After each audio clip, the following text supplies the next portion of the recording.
الاستقامہ فوق الکرامہ، کہ جو کام آپ مستقل مزاجی سے کرتے ہیں، استقامت سے کرتے ہیں، اس میں بڑی برکت ہوتی ہے۔ استقامت سے کیجئے، علم سے اپنے تعلق کو مضبوط کیجئے، وظائف سے لطائف جاری ہوتے ہیں۔ لطیفہ قلب جب آپ کا جاری ہوگا تو غلبہ شہوت ختم ہو جائے گا۔ لطیفہ روح جب آپ کا جاری ہوگا تو غصہ ختم ہو جائے گا۔ لطیفہ سر جب آپ کا جاری ہوگا تو لالچ ختم ہو جائے گی۔ لطیفہ خفی جب آپ کا جاری ہوگا تو حسد ختم ہو جائے گا۔ اور لطیفہ اخفا جو نبی کریم صلی اللہ علیہ وسلم کے زیر قدم ہے، یہ جب جاری ہوگا تو تکبر ختم ہو جائے گا۔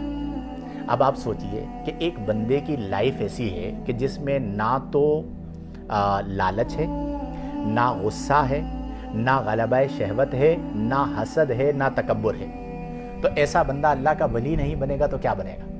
چونکہ اکثر جو فسادات ہوتے ہیں یا خرابیاں آتی ہیں وہ کس وجہ سے؟ غلبہ شہوت ہوتا ہے، یا پھر لالچی ہوتا ہے بندہ، یا پھر حاسد ہوتا ہے، یا پھر متکبر ہوتا ہے، یا یہ چاروں چیزیں نہ بھی ہوں تو غصے کے وقت وہ اپنا بیڑا غرق کر دیتا ہے۔ اچھوں کو غصے کے وقت بیڑا غرق کرتے دیکھا ہے نہیں دیکھا؟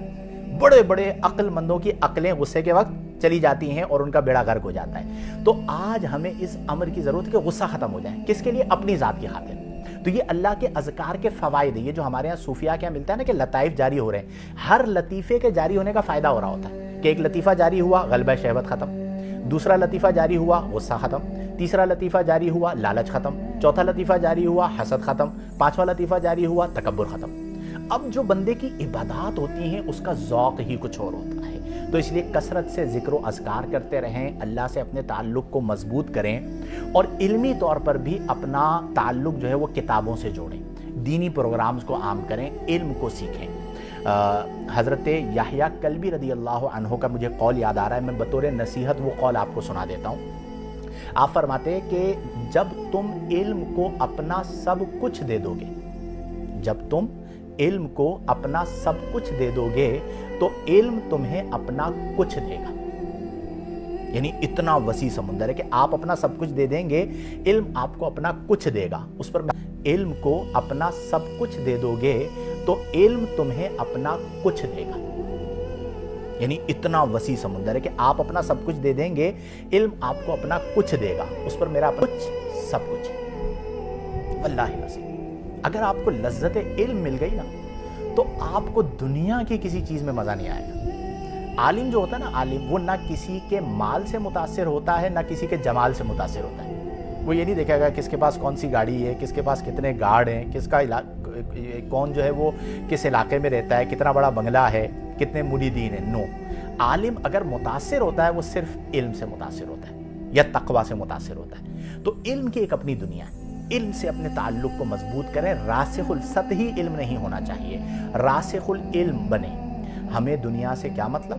مدرسہ ہے وطن اپنا، مریں گے ہم کتابوں میں، ورق ہوں گے کفن اپنا۔ تو آپ اس طرح علم سے اپنے آپ کو جوڑ لیں گے۔ ایک باپ کی مجھے نصیحت یاد آ رہی ہے، انہوں نے اپنے بیٹے کو نصیحت کرتے ہوئے کہا تھا کہ بیٹا آج کی ذلت سہ لے، یعنی علم حاصل کرتے ہوئے اگر تجھے ذلت مل رہی ہے استاد کی طرف سے یا معاشرے کی طرف سے، تو آج کی ذلت سہ لے، کل کی عزت پائے گا۔ آج کی گمنامی سہ لے، کل کی شہرت پائے گا۔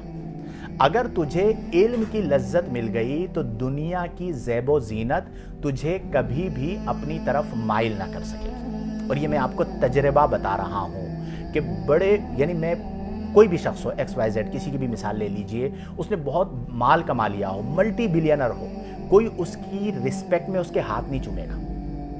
آج لائن میں لگ کر لوگ علماء کے ہاتھ چوم رہے ہوتے ہیں، کیا وجہ ہے اس کی؟ کوئی وہ ملٹی بلینر نہیں ہے، کوئی وزیر اعظم کے کوئی ہاتھ نہیں چومتا، ٹھیک ہے جی، دنیا کا کوئی مالدار آدمی ہو کوئی اس کے ہاتھ نہیں چومتا، لیکن علماء کے، اہل اللہ کے، اولیاء اللہ کے ہاتھ چوم رہے ہوتے ہیں۔ اس کی وجہ کیا ہے؟ علم کی وجہ ہے۔ تو علم حاصل کریں، علم نافع حاصل کریں، انشاءاللہ فائدہ ہوگا۔